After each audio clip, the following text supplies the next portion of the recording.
अस्सलाम वालेकुम स्टूडेंट्स, आज हम करेंगे यूनिट 3 की एक्सरसाइज 1। तो सवाल पढ़ते हैं। Look at these statements, now read the story and take the right answer. नीचे जो स्टेटमेंट्स दिए हैं उन्हें पढ़ें और फिर सही आंसर पे टिक करें। तो स्टेटमेंट है द स्टोरी इज़ अबाउट और ऑप्शन में लिखा है rain storm, flood, sea storm. The story is about यानी जो स्टोरी है वो तूफ़ानी बारिश के बारे में है, सैलाब के बारे में है या समंदरी तूफ़ान के बारे में है। तो हमने स्टोरी पढ़ ली, तो इसको तो हम खुद भी आइडेंटिफाई कर सकते हैं कि इसका सही जो आंसर है वो होगा बी यानी flood. Zubair was saved, Zubair को सेव किया, रेस्क्यू किया। ऑप्शन ए में है हिज फ्रेंड, उसके दोस्तों ने, बी में हिज पेरेंट्स, उसके पेरेंट्स ने, और सी में है सोल्जर्स ने। तो सही आंसर जो है वो सी है, क्योंकि सोल्जर्स ने ही ज़ुबैर को रेस्क्यू किया था। नंबर 3 पे है in the relief camp there were, relief camp में थे। ऑप्शन ए में वेरी फ्यू पीपल, बहुत थोड़े से लोग, मिलियंस ऑफ पीपल, मिलियंस लोग, हज़ारों में, और सी में है 100 ऑफ पीपल्स, सैकड़ों लोग। तो इसका आंसर है सी यानी रिलीफ कैंप में सैकड़ों लोग मौजूद थे। सबसे लास्ट में है इन his dream he saw that his mother was, उसने ख्वाब में देखा कि उसकी मदर थी। अब क्या थी ये ऑप्शन में है सैड, उदास, हैप्पी, खुश, वरीड, परेशान। तो इसका जवाब है बी में, यानी ख्वाब में उसने देखा कि उसकी मदर बहुत खुश हैं। अब एक्सरसाइज 2 में है विकैबलरी, और विकैबलरी आपको पता है कि हर चैप्टर में, हर यूनिट में जब हम पढ़ते हैं तो इसके एंड पे ये वाली एक्सरसाइज ज़रूर होती है कि English to English words meaning या सिनोनियम कुछ भी कह सकते हैं आप, जिनको बगैर तरतीब के लिखा होता है और हमने उन्हें मिलाना होता है या सही लफ्ज़ के साथ सही मीनिंग ढूंढना होता है। स्टूडेंट्स, ये ज़्यादा बेहतर होता है कि आप जब कॉपी में काम करें तो सही लफ्ज़ के आगे उसका सही सिनोनियम लिखा करें, सही इंग्लिश मीनिंग लिखा करें। इससे फ़ायदा ये होता है कि जब आप पेपर की तैयारी करते हैं, पढ़ते हैं, तो आपके लिए याद करना, समझना आसान हो जाता है, बजाय इसके कि आप जवाब वाले कॉलम में ये लिखें 1H 1B या C या E, जिस तरह की बुक में इंस्ट्रक्शंस दी हुई हैं। तो ज़्यादा बेहतर ये है कि सही लफ्ज़ के सामने सही मीनिंग लिखा करें। तो सबसे पहला जो लफ्ज़ है यहाँ पे है वो है अनहार्म्ड, और इसको ऑलरेडी सॉल्व किया हुआ है और इसका जवाब दे दिया डी में, यानी not hurt in any way. Unharmed यानी ज़ख्मी नहीं था, तो डी में भी यही लिखा है कि ज़ख्मी नहीं था। तो ये तो ऑलरेडी सॉल्व किया हुआ है। देखते हैं सेकंड को, गुशिंग। सेकंड में है गुशिंग, बहुत तेज़ी से निकलना, फूट पड़ना, फूट जाना, शगाफ में से निकलना, ये इस मीनिंग में इस अमूमन इस्तेमाल हो रहा होता है। तो इसका जो जवाब है वो आई में है, यानी मूविंग विद ग्रेट फोर्स, ताकत के साथ निकलना किसी चीज़ का, पानी का, इस तरह सैलाबी पानी का ताकत के साथ आगे बढ़ना, फ्लो करना, इस सेंस में आएगा ये। तो गुशिंग के सामने आप बजाय इसके कि आप लिखें आई, आप लिखिए मूविंग विद ग्रेट फोर्स। इसके बाद है कलंग, चिमटना। तो इसका आंसर है एफ में होल्ड ऑन, पकड़ना, चिमट जाना, किसी चीज़ को सख्ती से ग्रिप करना। इसके बाद है बम्पिंग, बम्पिंग मीन हिटिंग, और हिटिंग कहाँ पे है, ये है एच में, हिटिंग, हिट करना, टकराना। इसके बाद है नम्ब, नम्ब का जो आंसर है वो है ए में विदाउट फीलिंग। नम्ब कहते हैं सुन्न हो जाने को। तो विदाउट फीलिंग, जब हमारे पाँव या हाथ या जिस्म का कोई बॉडी पार्ट सुन्न हो जाता है तो हमें किसी किस्म की फीलिंग महसूस नहीं होती है। तो नम्ब मीन विदाउट फीलिंग। इसके बाद है एग्जॉस्ट, एग्जॉस्ट का आंसर है सबसे लास्ट में एल में वेरी वेरी टायर्ड, थक जाना। एग्जॉस्ट मीन टायर्ड, थक जाना। नंबर 7 पे है यील्ड, यील्ड मीन शाउटेड, और शाउटेड कहाँ पे लिखा है? जे में। इसके बाद है रिलीफ कैंप।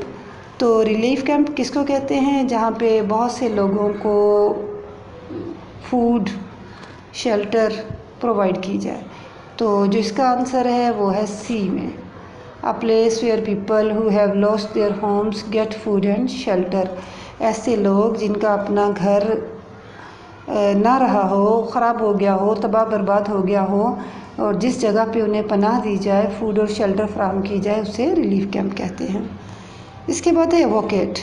एवोकेट मीन लीव, छोड़ देना, और इसका आंसर है बी में, leave when there is danger.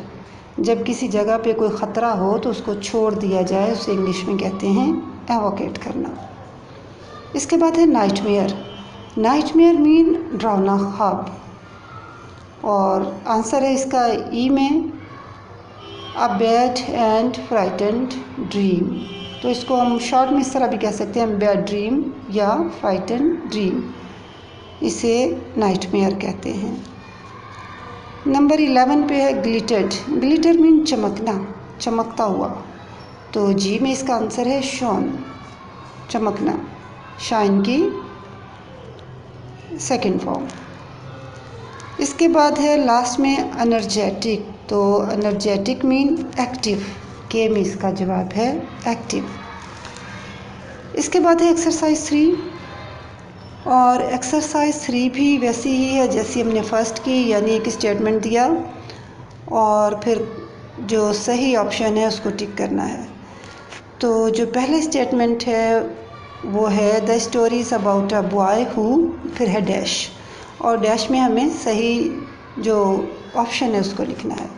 The story is about a boy, story एक ऐसे बच्चे के बारे में है who is dash dash dash. अब डैश डैश में कौन से ऑप्शन है? पहले में है इज़ लॉस्ट, यानी ऐसा बच्चा जो खो गया था, ये उसके बारे में स्टोरी। दूसरा है थिंक्स अबाउट अदर्स, जो दूसरों के बारे में सोचता है।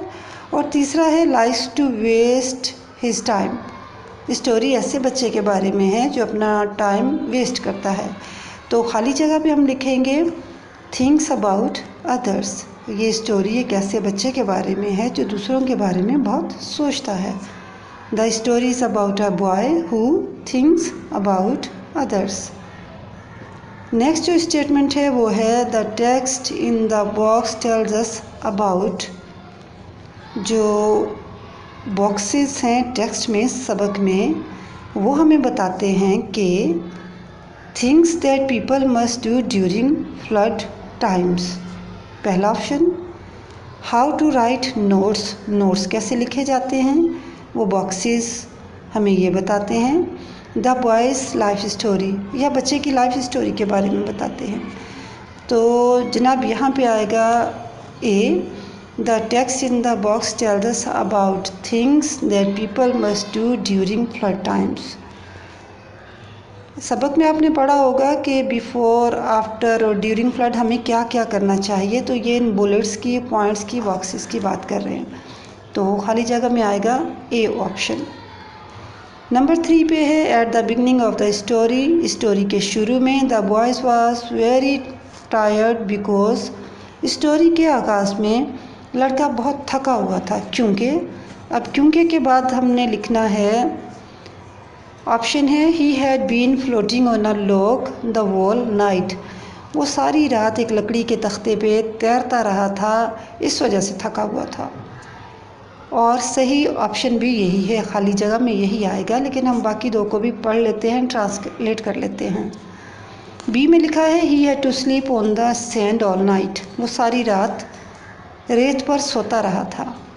हिज मदर वॉज ड्राउंड, उसकी मदर डूब गई थी। And he was missing her, और वो उन्हें बहुत मिस कर रहा था। तो सही जवाब है ए में। नंबर 4 पे है in the relief camp he decided to dash dash. तो ऑप्शन में है give medicine to people, relief camp में उसने फैसला किया कि वो लोगों को दवाएं देगा। बी में है tell people how to protect themselves during flood times, उसने ये डिसाइड किया कि वो लोगों को बताएगा कि सैलाब के दौरान ख़ुद को कैसे महफूज करना है। और नंबर सी पे है सिट क्वाइटली एंड क्राई, खामोशी से बैठ गया और रोने लगा। तो इसका जो आंसर है वो बी में है। रिलीफ कैंप में उसने डिसाइड किया कि वो लोगों को बताएगा कि सैलाब के दौरान हमें क्या एहतियाती तदाबीर इख्तियार करनी चाहिए। Number 5 and last, at the end of the story the boy was fresh and energetic. Story के एंड पे जो बच्चा है वो बहुत एनर्जेटिक था, फ्रेश था, क्योंकि he had done something to solve the problem. उसने प्रॉब्लम को सॉल्व करने के लिए कोई ना कोई काम किया था। He had given a good presentation, उसने एक बहुत ज़बरदस्त प्रेजेंटेशन दी थी। His mother came in his dream and liked what he had done. उसकी मदर उसके ख्वाब में आई थी और पसंद किया था उस काम को जो उस बच्चे ने किया। तो इसका सही आंसर है सी में, यानी ख्वाब में उसने अपनी मदर को देखा कि वो बहुत खुश हैं उसके काम से। इसके बाद है एक्सरसाइज 4। आज के दिन हम 3-4 एक्सरसाइजेस करेंगे, कोशिश करेंगे ज़्यादा से ज़्यादा काम कंप्लीट हो जाए। तो एक्सरसाइज 4 में कुछ स्टेटमेंट्स हैं और आपने टिक कहाँ पे करना है, वहाँ पे कुछ ऑप्शंस दिए हैं, बिफोर, ड्यूरिंग और आफ्टर में। यानी आपने स्टेटमेंट को पढ़ना है और बताना है कि ये काम जो स्टेटमेंट के थ्रू बताया गया है, क्या ये हमें सैलाब से पहले करना है, दौरान करना है या बाद में करना है। और जो पहले वाली है वो हस्बे मामूल एज़ यूजुअल पहले से आपको सॉल्व करके दे दी गई है। People should carry only the most important items while leaving home. लोगों को चाहिए कि जब वो घर छोड़ने लगें तो सिर्फ ज़रूरी अशिया को अपने साथ लें। तो ये कब करना है, ये ड्यूरिंग द फ्लड, इस पर टिक किया हुआ है। नेक्स्ट है people should pack a bag with important items. लोगों को अहम चीज़ों का जो बैग है वो पहले से तैयार कर लेना चाहिए। तो ये हमने कब करना है, बिफोर द फ्लड। तो बिफोर में हम इसको टिक करेंगे। इसके बाद जो स्टेटमेंट है वो है people should not touch electric wires while standing in water. जब लोग पानी में हों, चल रहे हों, खड़े हों, तो उन्हें इलेक्ट्रिक वायर्स को टच नहीं करना चाहिए। तो ये कब होगा, ड्यूरिंग में। इसको हमने टिक करना है ड्यूरिंग में। The objects covered with mud must be washed and cleaned. जो चीज़ें मिट्टी वाली हैं, गर्द आलूद हैं, उन्हें धोना और अच्छी तरह साफ़ करना है। तो ये कब करना है, आफ्टर, यानी सैलाब के बाद जब घरों को वापसी हो तो वहाँ पे जो चीज़ें हैं उन्हें अच्छी तरह से धो लें, क्लीन कर लें, वॉश कर लें। तो हम टिक करेंगे आफ्टर में। इसके बाद है people should listen to the radio and television for flood information. Flood information के लिए लोगों को चाहिए कि वो रेडियो और टीवी को सुनते रहें। तो ये काम हमें कब करना है, सैलाब से पहले, बिफोर में टिक करेंगे हम इसे। People should stay away from fallen power lines.